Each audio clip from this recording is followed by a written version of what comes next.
സ്വാഗതം. നമ്മളിന്ന് സർഗാത്മകത അഥവാ ക്രിയേറ്റിവിറ്റി എന്ന വിഷയത്തിലേക്കാണ്, അല്ലേ?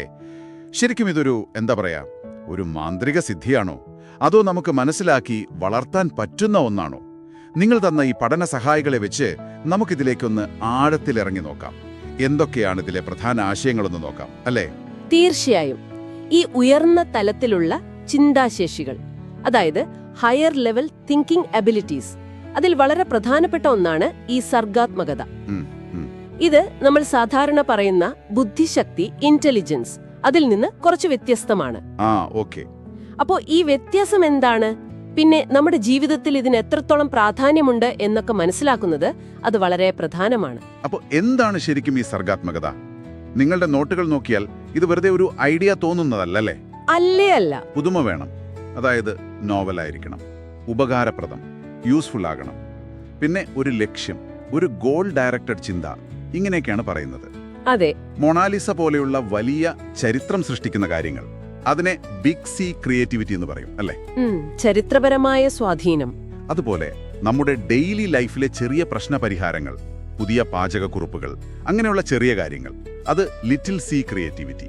അതെ, ദൈനംദിന ജീവിതത്തിലെ സർഗാത്മകത. ശരിയാണ്. ന്യൂവൽ, ഷോ, സൈമൺ ഇവരൊക്കെ പറയുന്ന ചില കാര്യങ്ങളുണ്ട്. എന്തൊക്കെയാണത്? ഒന്ന്, ഈ പറഞ്ഞ പോലെ പുതുമയും ഉപയോഗവും, നോവൽറ്റി ആൻഡ് യൂസ്ഫുൾനെസ്. പിന്നെ പഴയ ചിന്താരീതികൾ ഉണ്ടാവുമല്ലോ, അതിനെ തള്ളിക്കളയാനുള്ളൊരു കഴിവ്, റിജക്ട്സ് പ്രീവിയസ്ലി ആക്സെപ്റ്റഡ് ഐഡിയാസ് എന്ന് പറയും. മാറി ചിന്തിക്കാനുള്ള കഴിവ്. അതെ. പിന്നെ നല്ല മോട്ടിവേഷൻ വേണം, സ്ഥിരോത്സാഹം, പെർസിസ്റ്റൻസ്. അവ്യക്തമായ കാര്യങ്ങളെ, ഒരു വ്യക്തതയില്ലാത്ത സാഹചര്യത്തെ, അതിനെ ഒന്ന് ചിട്ടപ്പെടുത്താനുള്ള ഒരു കഴിവ്, ഓർഗനൈസിംഗ് ദ അൺക്ലിയർ സിറ്റുവേഷൻ. പിന്നെ റൺകോ പറയുന്ന ഒരു കാര്യം ശ്രദ്ധേയമാണ്. ഫലത്തേക്കാൾ, അതായത് പ്രൊഡക്റ്റിനേക്കാൾ പ്രോസസ്സിനാണ് പ്രാധാന്യം. അതെ, ആ പ്രക്രിയക്കാണ് പ്രാധാന്യം. ഭാവന, ഇമാജിനേഷൻ, ലക്ഷ്യം, പേർപ്പസ്, മൗലികത, ഒറിജിനാലിറ്റി, മൂല്യം, വാല്യൂ, ഇതൊക്കെ ആ പ്രക്രിയയുടെ ഭാഗമാണ്. കൊള്ളാം. ഈ സ്റ്റേൺബർഗിന്റെ ഇൻവെസ്റ്റ്മെന്റ് ആൻഡ് കോൺഫ്ലുവൻസ് തിയറിയെക്കുറിച്ച് നോട്ടുകളിൽ വിശദമായി പറയുന്നുണ്ടല്ലോ, അതെന്താണ് സംഭവം? അത് രസകരമായ ഒരു തിയറിയാണ്, investment and confluence theory. Confluence എന്ന് പറയുമ്പോൾ ഒരു കൂടിച്ചേരൽ. അതെ. സർഗാത്മകത എന്ന് പറയുന്നത് ഒരു ഒറ്റപ്പെട്ട കഴിവല്ല, മറിച്ച് പല ഘടകങ്ങൾ, ഒരു 6 വിഭവങ്ങൾ എന്ന് പറയാം. അവയുടെ ഒരു സംയോജനം, ഒരു കോൺഫ്ലുവൻസ് ആണ് സർഗാത്മകതയ്ക്ക് പിന്നിലെന്നാണ് സ്റ്റേൺബർഗ് പറയുന്നത്. 6 ഘടകങ്ങൾ എന്തൊക്കെയാണവ? ഒന്നാമത്തേത് ബുദ്ധിപരമായ കഴിവുകൾ, ഇന്റലക്ച്വൽ സ്കിൽസ്. അതിൽ തന്നെ 3 തരം സ്കിൽസ് പറയുന്നുണ്ട്. പ്രശ്നങ്ങളെ പുതിയ രീതിയിൽ കാണാൻ, അതായത് സിന്തറ്റിക് സ്കിൽ. പിന്നെ നല്ല ആശയങ്ങൾ ഏതാണ് എന്ന് തിരിച്ചറിയാൻ, ഒരു അനലാറ്റിക് സ്കിൽ. പിന്നെ ആ ആശയം മറ്റുള്ളവരെ പറഞ്ഞു ബോധ്യപ്പെടുത്താൻ, ഒരു പ്രാക്ടിക്കൽ കോണ്ടെക്സ്ച്വൽ സ്കിൽ. അപ്പൊ ഈ 3ഉം ചേർന്നതാണ് ഇന്റലക്ച്വൽ സ്കിൽസ്. അതെ. രണ്ടാമത്തെ ഘടകം അറിവാണ്, നോളജ്. വിഷയത്തെക്കുറിച്ച് ഒരു ധാരണ വേണം. തീർച്ചയായും. പക്ഷേ ഇവിടെ ഒരു കാര്യമുണ്ട്. ചിലപ്പോൾ ഈ അറിവ് കൂടുതലായാൽ അത് പുതിയ ചിന്തകൾക്ക് ഒരു തടസ്സമായൊന്നും വരാം. അത് ശരിയാണല്ലോ. നമ്മളൊരു വിഷയത്തിൽ ഒരുപാട് അറിവ് നേടുമ്പോൾ ആ ഒരു ചട്ടക്കൂടിൽ ഒതുങ്ങിപ്പോകാൻ സാധ്യതയുണ്ടല്ലേ? അതെ. അതിന് എൻട്രെൻച്ച്ഡ് തിങ്കിങ് എന്നൊക്കെ പറയാം.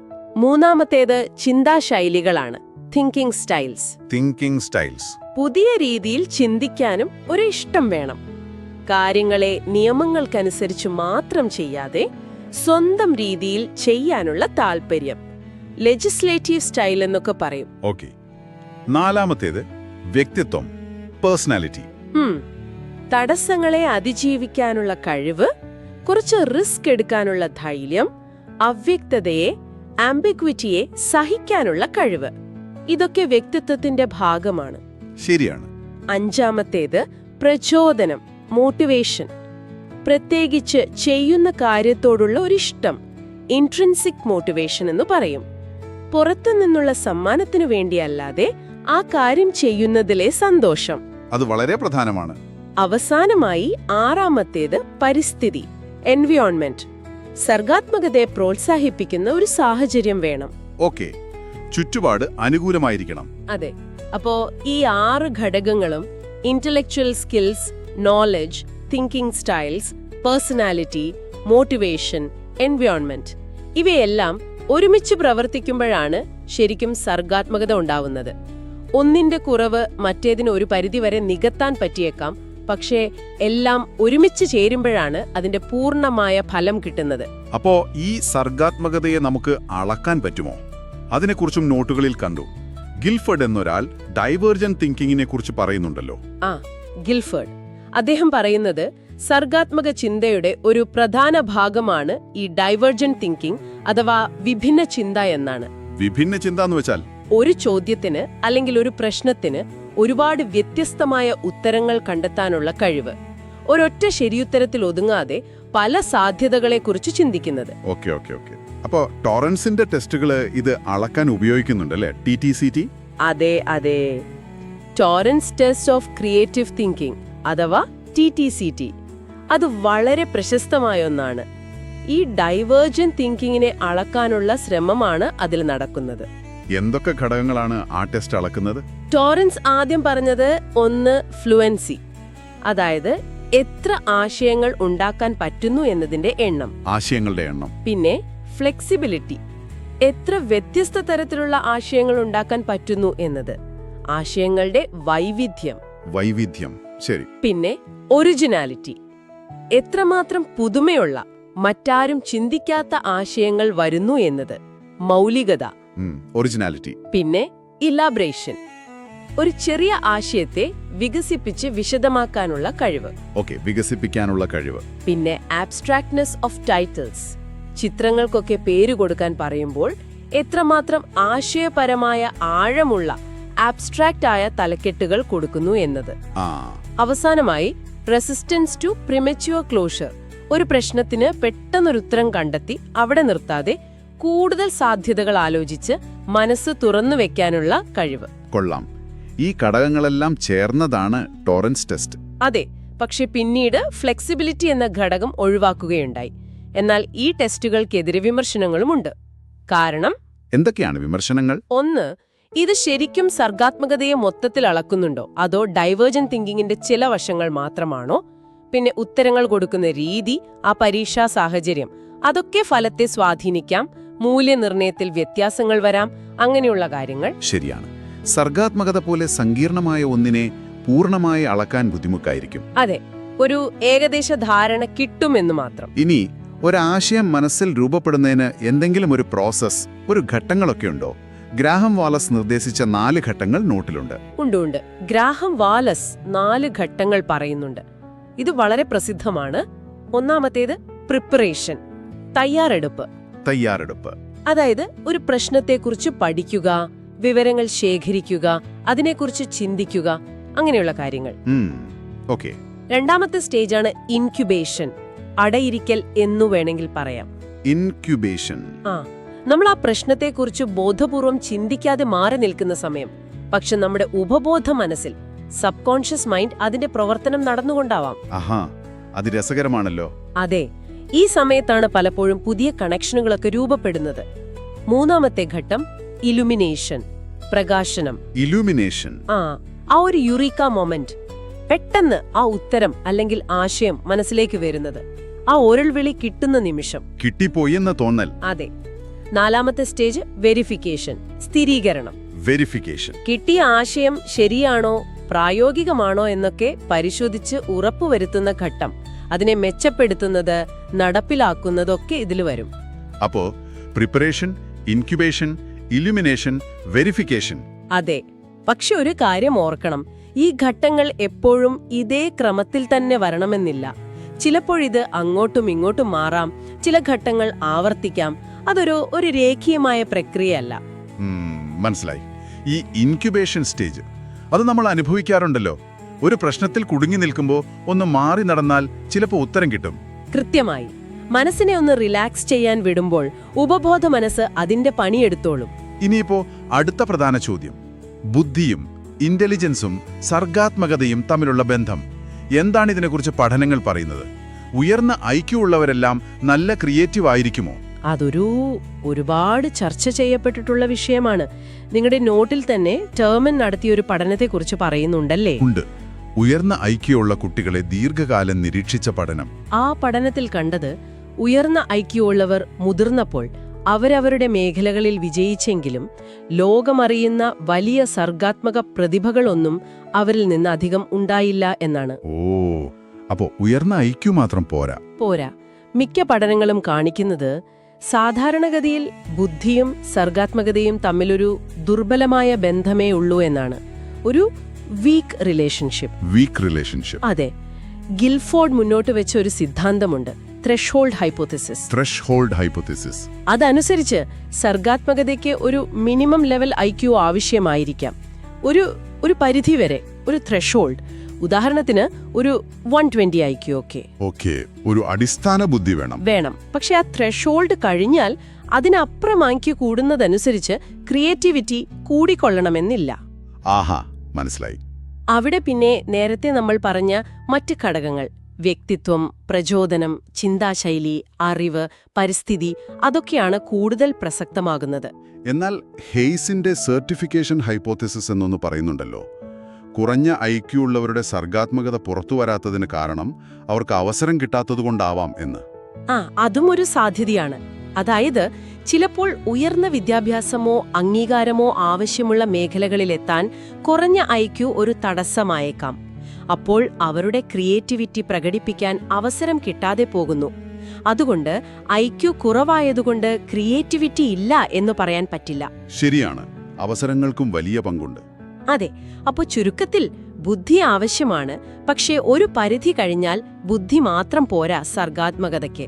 അപ്പം നമ്മൾ ഇന്ന് സർഗാത്മകതയെക്കുറിച്ച്, അതിന്റെ അർത്ഥം, അതിന്റെ പല വശങ്ങൾ, സ്റ്റെർബർഗിന്റെ ഇൻവെസ്റ്റ്മെന്റ് ആൻഡ് കോൺഫ്ലുവൻസ് തിയറി, സർഗാത്മക പ്രക്രിയയുടെ ഘട്ടങ്ങൾ, പിന്നെ ബുദ്ധിയുമായുള്ള ബന്ധം, അതളക്കുന്ന രീതികൾ, ഇതൊക്കെ ചർച്ച ചെയ്തു അല്ലേ?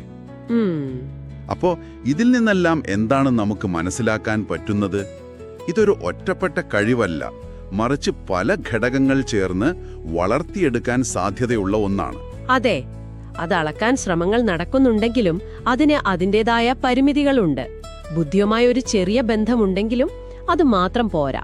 നിങ്ങൾക്ക് ഇപ്പോൾ ഈ വിഷയത്തിൽ കുറച്ചുകൂടി വ്യക്തമായ ഒരു ധാരണ കിട്ടിക്കാണുമെന്ന് കരുതുന്നു. തീർച്ചയായും.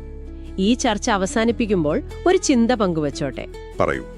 നമ്മൾ ഈ പറഞ്ഞ കാര്യങ്ങൾ വെച്ച് നോക്കുമ്പോൾ നമ്മുടെ എല്ലാം ഉള്ളിലും ഒരു ലിറ്റിൽ സി ഉണ്ടല്ലോ, ദൈനംദിന ജീവിതത്തിലെ ചെറിയ സർഗാത്മകത. അതിനെ നമുക്ക് എങ്ങനെ കൂടുതൽ കണ്ടെത്താനും പ്രോത്സാഹിപ്പിക്കാനും പറ്റും? ഒരുപക്ഷെ സ്റ്റെർബർഗ് പറഞ്ഞ 6 ഘടകങ്ങളിൽ ഏതെങ്കിലും ഒന്നിൽ ശ്രദ്ധ കേന്ദ്രീകരിക്കുന്നത്. ഉദാഹരണത്തിന്, പ്രശ്നങ്ങളെ സ്ഥിരം കാണുന്ന രീതിയിൽ നിന്നും മാറ്റി പുതിയൊരു രീതിയിൽ കാണാൻ ശ്രമിക്കുന്നത്. അതൊരു തുടക്കമാകുമോ? നല്ലൊരു പോയിന്റാണ്.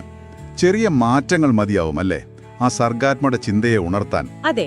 ഓരോ ചെറിയ കാര്യത്തിലും ഒരു പുതിയ വഴി തേടുന്നത് പോലും ഒരു ക്രിയേറ്റീവ് ആക്ടാണ്. ഇന്ന് നമ്മൾ ഈ പ്രശ്നപരിഹാരം, അതായത് സൈക്കോളജി ഓഫ് പ്രോബ്ലം സോൾവിംഗ്, അതിനെപ്പറ്റി കുറച്ചുകൂടി ആഴത്തിൽ സംസാരിക്കാൻ പോവാണ്.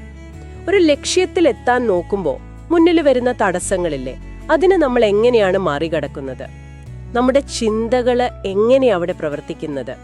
അത് വലിയ ജീവിത തീരുമാനങ്ങളായാലും ശരി, അല്ലെങ്കിൽ ചെറിയ ചെറിയ ദൈനംദിന കാര്യങ്ങളായാലും ശരി, ഇത് എല്ലായിടത്തും വരും. അപ്പോൾ നമ്മുടെ കയ്യിലുള്ള ഈ പഠനങ്ങളൊക്കെ വെച്ചിട്ട് ഇതിലെ പ്രധാന ആശയങ്ങൾ എന്തൊക്കെയാണെന്ന് നോക്കാം. എന്തുകൊണ്ട് അതൊക്കെ പ്രധാനപ്പെട്ടതാണെന്നും നമുക്കൊന്ന് ചർച്ച ചെയ്യാം. തീർച്ചയായും. വളരെ ലളിതമായിട്ട് പറഞ്ഞാൽ, നമ്മളിപ്പോൾ ഉള്ളൊരു അവസ്ഥ, അതിനെ ഇനീഷ്യൽ സ്റ്റേറ്റ് എന്ന് പറയാം അല്ലേ? പ്രാരംഭാവസ്ഥ. അവിടെ നിന്ന് നമ്മൾ എത്താൻ ആഗ്രഹിക്കുന്ന ഒരവസ്ഥ, അതാണ് ഗോൾ സ്റ്റേറ്റ് അഥവാ ലക്ഷ്യസ്ഥാനം. അപ്പോൾ ഈ ഇനീഷ്യൽ സ്റ്റേറ്റിൽ നിന്ന് ഗോൾ സ്റ്റേറ്റിലേക്ക് എത്താൻ ശ്രമിക്കുമ്പോൾ കുറേ തടസ്സങ്ങളുണ്ടാവും. അതിനെ മറികടക്കാനുള്ള നമ്മുടെ ആ ഒരു ചിന്താ പ്രക്രിയ, അതാണ് ഈ പ്രോബ്ലം സോൾവിംഗ്. ഇതിന് ശരിക്കും മനസ്സിലാക്കണമെങ്കിൽ കുറച്ച് പ്രധാനപ്പെട്ട വാക്കുകൾ അല്ലെങ്കിൽ ആശയങ്ങൾ അറിയുന്നത് നല്ലതാണ്. ഈ ഇനീഷ്യൽ സ്റ്റേറ്റ്, ഗോൾ സ്റ്റേറ്റ് എന്നൊക്കെ പറഞ്ഞല്ലോ, അതോടൊപ്പം ആരാണ് ഈ പ്രശ്നം പരിഹരിക്കാൻ നോക്കുന്നത്? ആ വ്യക്തിക്ക് എന്താ പറയാ? നല്ല ചോദ്യം. അതാണ് ഓപ്പറേറ്റർ, അതായത് പ്രവർത്തകൻ, ലക്ഷ്യത്തിലെത്താൻ ശ്രമിക്കുന്ന ആ വ്യക്തി. ഈ വ്യക്തി എന്ത് ചെയ്യും? തൻ്റെ കയ്യിലുള്ള കഴിവുകൾ, സ്കിൽസ്, പിന്നെ ചില തന്ത്രങ്ങൾ, ടെക്നിക്സ് ഒക്കെ ഉപയോഗിച്ച് ആ തടസ്സങ്ങളെ നേരിടാൻ നോക്കും. അപ്പോൾ ഈ പ്രാരംഭ അവസ്ഥ, പിന്നെ ലക്ഷ്യസ്ഥാനം, ഈ ഓപ്പറേറ്റർ, പിന്നെ ലക്ഷ്യത്തിലെത്താൻ എന്തൊക്കെ വഴികളുണ്ട്, നിയമങ്ങളുണ്ട്, റൂൾസ്, ഇതെല്ലാം ചേർന്ന ഒന്നിനെയാണ് നമ്മൾ പ്രോബ്ലം സ്പേസ് എന്ന് പറയുന്നത്, പ്രശ്ന പരിസരം. ഈ പ്രോബ്ലം സ്പേസിലെ കാര്യങ്ങളും നമ്മുടെ മനസ്സിലുള്ള അതിൻ്റെ ഒരു രൂപീകരണം, അതായത് ഇന്റേണൽ റെപ്രസെൻറ്റേഷൻ, അതും തമ്മിൽ ഒരു പൊരുത്തം വേണം, കൊറസ്പോണ്ടൻസ് എന്ന് പറയും. അത് വളരെ പ്രധാനമാണ്. ഓക്കെ, കൊഹ്ലറുടെ ആ ചിമ്പാൻസി പരീക്ഷണമല്ലേ, അതൊരു നല്ല ഉദാഹരണമാണെന്ന് തോന്നുന്നു അല്ലേ? കൂട്ടിൽ മോളിൽ തൂക്കിയിട്ടിരിക്കുന്ന പഴം, അതാണല്ലോ ഗോൾ സ്റ്റേറ്റ്. വിശന്നിരിക്കുന്ന ചിമ്പാൻസി, ഓപ്പറേറ്റർ, താഴെ കുറച്ച് പെട്ടികൾ. അതെ, ആ പെട്ടികൾ ഒന്നിനു മുകളിൽ ഒന്നായി വെച്ചാൽ അതാണ് റൂൾ. പഴത്തിലെത്താൻ പറ്റും. അത് ചിമ്പാൻസി കുറെ നോക്കിയിട്ട് പെട്ടെന്ന് കണ്ടുപിടിക്കുന്ന ഒരു നിമിഷമുണ്ടല്ലോ, ആ ഒരു യുറീക്ക മൊമെന്റ്. അതിനെ കൊഹ്ലറും മറ്റുള്ള ഗെസ്റ്റാൾട്ട് സൈക്കോളജിസ്റ്റുകളും ഇൻസൈറ്റ് എന്ന് വിളിച്ചത് ഞാൻ ഓർക്കുന്നു. അതെ അതെ, അതൊരു ക്ലാസിക് ഉദാഹരണമാണ്. ഈ പറഞ്ഞ ഇൻസൈറ്റിന് വളരെ പ്രാധാന്യമുണ്ട്. പിന്നെ ഈ ചിമ്പാൻസി പ്രശ്നം ഒരു വെൽ ഡിഫൈൻഡ് പ്രോബ്ലമാണ്. അതായത് എന്താണ് തുടക്കം, എന്താണ് ലക്ഷ്യം, എന്തൊക്കെയാണ് നിയമങ്ങൾ എന്നൊക്കെ വളരെ ക്ലിയർ ആണ്. ടവർ ഓഫ് ഹാനോയി എന്ന ഗെയിമിലെ അതും ഇതുപോലെ വെൽ ഡിഫൈൻഡ് ആണ്. പക്ഷേ നമ്മുടെയൊക്കെ ജീവിതത്തിലെ മിക്ക പ്രശ്നങ്ങളും ഇൽ ഡിഫൈൻഡ് പ്രോബ്ലംസ് ആയിരിക്കും. ഇൽ ഡിഫൈൻഡ് അതെങ്ങനെയാ? അതായത് തുടക്കം ക്ലിയർ ആയിരിക്കില്ല, അല്ലെങ്കിൽ എന്താണ് കൃത്യമായ ലക്ഷ്യമെന്ന് നമുക്ക് നിശ്ചയമുണ്ടാവില്ല. അതുമല്ലെങ്കിൽ അങ്ങോട്ട് എത്താനുള്ള വഴികൾ, നിയമങ്ങൾ അതൊന്നും വ്യക്തമായിരിക്കില്ല. ഉദാഹരണത്തിന് ഒരു നല്ല പെയിന്റിംഗ് വരയ്ക്കണം എന്ന് വിചാരിക്കുക. എവിടെ തുടങ്ങണം, എങ്ങനെ വരച്ചാലാണ് നല്ല പെയിന്റിംഗ് ആവുക, ഇതൊന്നും അത്ര വ്യക്തമല്ലല്ലോ. ശരിയാണ്, ശരിയാണ്. ചിലപ്പോൾ ഈ പ്രശ്നമെന്ന് പറയുന്നത് തന്നിട്ടുള്ള പല കാര്യങ്ങൾ തമ്മിലുള്ള ഒരു ബന്ധം കണ്ടുപിടിക്കുന്നതായിരിക്കും അല്ലേ? തീർച്ചയായും. അത്തരം പ്രശ്നങ്ങളെയാണ് പ്രോബ്ലംസ് ഓഫ് ഇൻഡ്യൂസിംഗ് സ്ട്രക്ചർ എന്ന് പറയുന്നത്. ഒരു ഉദാഹരണം പറഞ്ഞാൽ അനാലോജി പ്രശ്നങ്ങൾ. പക്ഷിക്ക് ആകാശം എന്നതുപോലെ മത്സ്യത്തിന്. ഇവിടെ ഉത്തരം വെള്ളമെന്ന് വരുന്നത് ആ ബന്ധം, റിലേഷൻ നമ്മൾ കണ്ടുപിടിക്കുന്നത് കൊണ്ടാണ്. ഇതിന് attribute discovery, encoding, comparing attributes ഇങ്ങനെയുള്ള കഴിവുകളൊക്കെ വേണം. അതുപോലെ പ്രോബ്ലംസ് ഓഫ് ട്രാൻസ്ഫോർമേഷൻ ഉണ്ട്. ഒരവസ്ഥയിൽ നിന്ന് മറ്റൊന്നിലേക്ക് മാറാൻ ആവശ്യമായ സ്റ്റെപ്പുകൾ, ആ ഒരു സീക്വൻസ് ഓഫ് ഓപ്പറേഷൻസ് അത് കണ്ടുപിടിക്കണം. ആ, ടവർ ഓഫ് ഹാനോയ് ഇതിനും ഉദാഹരണമാണെന്ന് പറഞ്ഞല്ലോ. ഡിസ്കുകൾ ഒരു കമ്പിയിൽ നിന്ന് മറ്റൊന്നിലേക്ക് മാറ്റുന്നത്. അതെ. പിന്നെ പ്രോബ്ലംസ് ഓഫ് അറേഞ്ച്മെന്റ്. തന്നിട്ടുള്ള ഘടകങ്ങളെ ഒരു പ്രത്യേക രീതിയിൽ ക്രമീകരിക്കണം. ആനഗ്രാംസ്, അക്ഷരങ്ങൾ മാറ്റിയിട്ട് അർത്ഥമുള്ള വാക്കുണ്ടാക്കുന്നത്. എക്സാക്ട്ലി. അതിന് കൺസ്ട്രക്റ്റീവ് സെർച്ച് എന്നൊരു കഴിവ് വേണം. അതായത് സാധ്യമായ ക്രമീകരണങ്ങളെ ക്രിയാത്മകമായി തേടാനുള്ള കഴിവ്. കൊള്ളാം. അപ്പോ ഇങ്ങനെയുള്ള പലതരം പ്രശ്നങ്ങളെ നമ്മൾ നേരിടാൻ എന്തൊക്കെ തന്ത്രങ്ങളാണ്, സ്ട്രാറ്റജീസ് സാധാരണ ഉപയോഗിക്കാറ്? ഇവിടെയാണ് ഇത് കുറച്ചുകൂടി ഇൻട്രസ്റ്റിംഗ് ആവുന്നത്. പ്രധാനമായിട്ടും 2 തരം സമീപനങ്ങൾ അല്ലെങ്കിൽ തന്ത്രങ്ങളുണ്ടെന്ന് പറയാം. ഒന്നാമത്തേത് അൽഗോരിതംസ്. അൽഗോരിതം എന്ന് കേട്ടിട്ടില്ലേ? കേട്ടിട്ടുണ്ട്. കമ്പ്യൂട്ടറിലൊക്കെ ഉപയോഗിക്കുന്നതല്ലേ? അതെ, പക്ഷെ നമ്മളും ഉപയോഗിക്കാനുണ്ട്. അതായത് ഒരു പ്രശ്നം പരിഹരിക്കാൻ കൃത്യമായ സ്റ്റെപ്പ് ബൈ സ്റ്റെപ്പ് നിയമങ്ങൾ പിന്തുടരുക. ഒരു ഫോൺ ഡയറക്ടറിയിൽ ഒരു പേര് കണ്ടുപിടിക്കാൻ എല്ലാ പേജും മറിച്ചു നോക്കുന്നത് ഒരു അൽഗോരിതം പോലെയാണ്. അല്ലെങ്കിൽ ഒരു അനാഗ്രാമിലെ എല്ലാ അക്ഷര കോമ്പിനേഷനും ഉണ്ടാക്കി നോക്കുന്നത്. ഇതിന്റെ ഗുണമെന്താണെന്ന് വെച്ചാൽ ശരിയായ ഉത്തരം കിട്ടുമെന്ന് ഉറപ്പാണ്.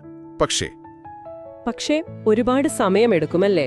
അതെ, എല്ലാ കോമ്പിനേഷനും നോക്കുക എന്നൊക്കെ പറഞ്ഞാൽ ചിലപ്പോൾ നടക്കില്ല. അപ്പോ എല്ലാ പ്രശ്നങ്ങൾക്കും ഈ അൽഗോരിതം വെച്ച് പരിഹാരം കാണാൻ പറ്റില്ലായിരിക്കും, അല്ലെങ്കിൽ അത് പ്രായോഗികമാവില്ലായിരിക്കും. അവിടെയാണ് രണ്ടാമത്തെ തന്ത്രം വരുന്നത്, ഹ്യൂറിസ്റ്റിക്സ്. ഹ്യൂറിസ്റ്റിക്സ് ഇവ ശരിക്കും പറഞ്ഞാൽ കൃത്യമായ നിയമങ്ങളല്ല, പകരം പൊതുവായ ചില വഴികാട്ടുകൾ, അല്ലെങ്കിൽ റൂൾസ് ഓഫ് തമ്പ് എന്ന് പറയാം. ഇവ എപ്പോഴും 100% ശരിയായ ഉത്തരം തരണമെന്നില്ല, പക്ഷെ മിക്കപ്പോഴും ലക്ഷ്യത്തിലേക്കെത്താൻ സഹായിക്കും, സമയം ലാഭിക്കാനും പറ്റും. ഓക്കെ, അപ്പോ ഈ ഹ്യൂറിസ്റ്റിക്സിന് ഉദാഹരണങ്ങൾ എന്തൊക്കെയാണ്? പലതുമുണ്ട്. ഒന്ന്, means end analysis. Means and analysis അതായത് ഓരോ സ്റ്റെപ്പിലും നമ്മൾ ഇപ്പോഴുള്ള അവസ്ഥയും ലക്ഷ്യവും തമ്മിലുള്ള ദൂരം, ആ വ്യത്യാസം, അത് കുറയ്ക്കാൻ എന്ത് ചെയ്യാൻ പറ്റും എന്ന് നോക്കുക. വലിയ പ്രശ്നങ്ങളെ ചെറിയ ചെറിയ ഉപലക്ഷ്യങ്ങളായിട്ട്, സബ് ഗോൾസ് ആയിട്ട് തിരിക്കുന്നത് ഇതിന്റെ ഭാഗമാണ്. ഇതിന് നമ്മൾ എങ്ങോട്ടാണ് പോകുന്നത്, ശരിയായ വഴിയിലാണോ എന്നൊക്കെ സ്വയം ഒന്ന് വിലയിരുത്തേണ്ടി വരും. അതിനെ മെറ്റാകോഗ്നിഷൻ എന്ന് പറയും, സ്വയം നിരീക്ഷിക്കാനുള്ള കഴിവ്. ഇൻട്രസ്റ്റിംഗ്. വേറെ ഉണ്ടോ ഇതുപോലെ? ഉണ്ട്. വർക്കിംഗ് ബാക്ക്വേർഡ് എന്നൊരു തന്ത്രമുണ്ട്. ലക്ഷ്യത്തിൽ നിന്ന് പുറകോട്ട് ചിന്തിച്ചു തുടങ്ങുക. ഇത് നമ്മൾ ചെയ്യാറുണ്ടല്ലോ. ഒരു പരീക്ഷയ്ക്ക് പഠിക്കുമ്പോൾ അവസാന ദിവസം എന്തൊക്കെ തീർക്കണം എന്ന് തീരുമാനിച്ചിട്ട് അതിനു മുൻപത്തെ ദിവസം എന്ത് ചെയ്യണം എന്നൊക്കെ പുറകോട്ട് പ്ലാൻ ചെയ്യുന്നത് പോലെ. അതെ, അത് തന്നെ. പിന്നെ അനലോജീസ് ഉപയോഗിക്കുന്നത്, അതായത് മുൻപ് ഇതുപോലൊരു പ്രശ്നം നമ്മൾ പരിഹരിച്ചിട്ടുണ്ടെങ്കിൽ അന്ന് ഉപയോഗിച്ച തന്ത്രം ഈ പുതിയ പ്രശ്നത്തിലൊന്ന് പ്രയോഗിച്ചു നോക്കുക. ശരി. അപ്പോൾ ഈ അൽഗോറിതം, ഹ്യൂറിസ്റ്റിക്സ് ഒക്കെ നമ്മൾ ഉപയോഗിക്കുന്നു. എന്നാലും ചിലപ്പോഴൊക്കെ പ്രശ്നം പരിഹരിക്കാൻ പറ്റാതെ വരും, അല്ലെങ്കിൽ ഭയങ്കര ബുദ്ധിമുട്ടായിരിക്കും. എന്തൊക്കെ ഘടകങ്ങളാണ്, ഫാക്ടേഴ്സ്, നമ്മുടെ ഈ പ്രശ്ന പരിഹാര ശേഷിയെ ബാധിക്കുന്നത്? ഒരുപാട് ഘടകങ്ങളുണ്ട്. ഒന്ന്, പ്രശ്നത്തിന്റെ സ്വഭാവം തന്നെ. അതെത്ര വലുതാണ്, എത്ര സങ്കീർണമാണ്, തുടക്കവും ലക്ഷ്യവും തമ്മിൽ ഒരുപാട് വ്യത്യാസമുണ്ടോ? വ്യത്യാസം കൂടുന്തോറും സ്വാഭാവികമായും പ്രയാസം കൂടും. പിന്നെ വളരെ പ്രധാനപ്പെട്ട ഒന്നാണ് പെർസീവേഴ്സ് സെറ്റ്, അതായത് ഗ്രഹിക്കുന്ന ആളുടെ ഒരു മനോഭാവം അല്ലെങ്കിൽ മുൻവിധി എന്ന് പറയാം. സെറ്റ് അതെന്താണ്? മുൻപുള്ള അനുഭവങ്ങൾ കാരണം നമ്മളൊരു പ്രത്യേക രീതിയിൽ മാത്രം ചിന്തിക്കാൻ അല്ലെങ്കിൽ പ്രതികരിക്കാൻ ഒരുങ്ങുന്നു, ഒരു ട്രാക്കിൽ പോകുന്നത് പോലെ. ഉദാഹരണത്തിന് മക്ഡൊണാൾഡ്, മക്മോഹൻ, മക്ഗ്രെഗോർ എന്നൊക്കെ വായിച്ചു കഴിഞ്ഞാൽ അടുത്തത് മെഷീനറി എന്ന് കണ്ടാൽ ചിലപ്പോൾ നമ്മളത് മെക്കിനേറി എന്ന് തെറ്റായി വായിച്ചേക്കാം, ആ ഒരു പാറ്റേൺ മനസ്സിൽ കിടക്കുന്നത് കൊണ്ട്. ഓക്കെ, ഇത് ചിലപ്പോൾ നല്ലതാണ്. പരിചിതമായ പ്രശ്നമാണെങ്കിൽ പെട്ടെന്ന് ഉത്തരം കിട്ടാൻ ഈ സെറ്റ് സഹായിക്കും. പക്ഷേ പുതിയ രീതിയിൽ ചിന്തിക്കേണ്ടി വന്നാൽ ഇതൊരു തടസ്സമാവുമല്ലേ? അതെ, അവിടെയാണ് പ്രശ്നം. പുതിയൊരു വഴി കാണാൻ ഈ സെറ്റ് നമ്മളെ സമ്മതിക്കില്ല. ഇത് ഫങ്ഷണൽ ഫിക്സ്ഡ്നെസ് എന്ന് പറയുന്നൊരു സംഭവവുമായി ബന്ധമുണ്ടോ? പ്രവർത്തന സ്ഥിരത, അതായത് ഒരു വസ്തുവിനെ അതിന്റെ സാധാരണ ഉപയോഗത്തിനപ്പുറം കാണാൻ പറ്റാത്തൊരവസ്ഥ. ഒരു വസ്തുവിന് അതിന്റെ സാധാരണ ഒരു ഉപയോഗമുണ്ടാവുമല്ലോ, ആ ഉപയോഗത്തിൽ മാത്രം നമ്മുടെ ചിന്ത ഉടക്കി നിൽക്കുക. അതിനെ വേറൊരു കാര്യത്തിന് ഉപയോഗിക്കാൻ പറ്റുമെന്ന് നമുക്ക് തോന്നുകയേയില്ല. ഒരു സ്ക്രൂ ടൈറ്റ് ചെയ്യാൻ സ്ക്രൂ ഡ്രൈവർ ഇല്ല, പക്ഷെ കയ്യിൽ ഒരു നാണയമുണ്ട്. ആ നാണയം ഉപയോഗിക്കാമെന്ന് തോന്നാത്തത്. കൃത്യം, അതാണ് ഫങ്ഷണൽ ഫിക്സ്നെസ്. നാണയം പൈസ കൊടുക്കാനുള്ളതാണ്, സ്ക്രൂ തിരിക്കാനുള്ളതല്ല എന്ന ചിന്ത. ഇത് പുതിയ ക്രിയാത്മകമായ പരിഹാരങ്ങൾ കണ്ടുപിടിക്കുന്നതിന് വലിയൊരു തടസ്സമാണ്. അപ്പോ ചുരുക്കി പറഞ്ഞാൽ ഈ പ്രശ്ന പരിഹാരം എന്ന് പറയുന്നത് അങ്ങനെ അങ്ങ് യാദൃശികമായി സംഭവിക്കുന്ന ഒന്നല്ല. അതിനതിൻ്റേതായ ഒരു ഘടനയുണ്ട്, നമ്മൾ ഉപയോഗിക്കുന്ന തന്ത്രങ്ങളുണ്ട്, പിന്നെ നമ്മുടെ ചിന്തയെ തടസ്സപ്പെടുത്തുന്ന ചില മാനസിക കെണികളുമുണ്ട്. ഈ ആശയങ്ങളൊക്കെ പ്രശ്നത്തിന്റെ പലതരം ഘടനകൾ, ഈ അൽഗോരിതം, ഹ്യൂറിസ്റ്റിക്സ് പോലുള്ള തന്ത്രങ്ങൾ, പിന്നെ ഈ സെറ്റ്, ഫങ്ഷണൽ ഫിക്സ്ഡ്നെസ് പോലുള്ള തടസ്സങ്ങൾ, ഇതൊക്കെ മനസ്സിലാക്കുന്നത് നമ്മുടെ ദൈനംദിന ജീവിതത്തിലെ പ്രശ്നങ്ങളെ നേരിടാൻ തീർച്ചയായും സഹായിക്കുമല്ലേ? തീർച്ചയായും സഹായിക്കും. നമ്മളൊരു പ്രശ്നത്തെ എങ്ങനെയാണോ നോക്കിക്കാണുന്നത്, ഏത് തരം ഹ്യൂറിസ്റ്റിക് ആണ് നമ്മൾ സാധാരണ ഉപയോഗിക്കാറ്, എവിടെയാണ് നമ്മുടെ ചിന്ത ചിലപ്പോൾ സ്റ്റക്കായി പോകുന്നത്, ഈ സെറ്റ് കൊണ്ടാണോ അതോ ഫങ്ഷണൽ ഫിക്സ്നെസ് കൊണ്ടാണോ, ഇതൊക്കെ ഒന്ന് തിരിച്ചറിയാൻ ശ്രമിക്കുന്നത് തന്നെ വലിയ കാര്യമാണ്. അത് കൂടുതൽ നല്ല ഫലപ്രദമായ പരിഹാരങ്ങളിലേക്ക് നമ്മളെ എത്തിക്കാൻ സഹായിക്കും. ഈ മെറ്റാകോഗ്നിഷൻ, അതായത് സ്വയം നിരീക്ഷിക്കാനുള്ള കഴിവ് ഇവിടെയും പ്രധാനമാണ്. നിങ്ങൾ അടുത്ത തവണ ഒരു പ്രശ്നത്തെ നേരിടുമ്പോൾ ഒന്ന് ആലോചിച്ചു നോക്കൂ, നിങ്ങൾ അതിനെ എങ്ങനെയാണ് സമീപിച്ചത്? ഈ പറഞ്ഞ ഏതെങ്കിലും ഹ്യൂറിസ്റ്റിക്സ് ആണോ നിങ്ങളെ സഹായിച്ചത്, അതോ ചിലപ്പോൾ ഈ ഫങ്ഷണൽ ഫിക്സ്ഡ്നെസ് പോലെ എന്തെങ്കിലും നിങ്ങളെ അറിയാതെ പിന്നോട്ട് വലിച്ചോ? ഇതിനെക്കുറിച്ചൊന്ന് ആലോചിക്കുന്നത് ഇൻട്രസ്റ്റിംഗ് ആയിരിക്കും അല്ലേ? ഒരു പക്ഷേ അടുത്ത തവണ കുറച്ചുകൂടി എളുപ്പത്തിൽ പ്രശ്നം പരിഹരിക്കാൻ അത് സഹായിച്ചേക്കും.